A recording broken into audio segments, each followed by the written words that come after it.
పోతున్నాయి. జగన్ని టార్గెట్ చేయడం కోసం ఆంధ్రాలో జరిగినటువంటి మార్పుల్నే అడ్డదిడ్డంగా అబద్ధాలుగా చెప్తున్నాడు. ఆంధ్రాలో గతంలో కూడా భారీగానే జరిగినాయి ఇట్లాంటి మార్పులు. ఈవెన్ ఇంక్లూడింగ్ వైఎస్ఆర్ కాంగ్రెస్ పార్టీ 1900 తెలుగుదేశం పార్టీ 1999లో 90 మందిని కొత్తగా ఇచ్చింది. అట్లాగే మొన్న 175కి గాను వైఎస్ఆర్ కాంగ్రెస్ పార్టీ 67 మందికి కొత్త వాళ్ళని ఇచ్చింది. లాస్ట్ ట్రిప్ కూడా 67 మంది కొత్త వాళ్ళకి టోటల్గా 70 మంది కొత్త వాళ్ళు వస్తే అందులో 67 మంది వైసీపీ వాళ్ళే మొన్నటి ఎన్నికల్లో. అట్లాగే చూసుకుంటే 52% దగ్గరగా.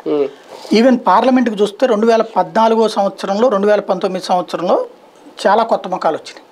2019లో 300 కొత్త ముఖాలు వచ్చినాయి దేశవ్యాప్తంగా కూడా.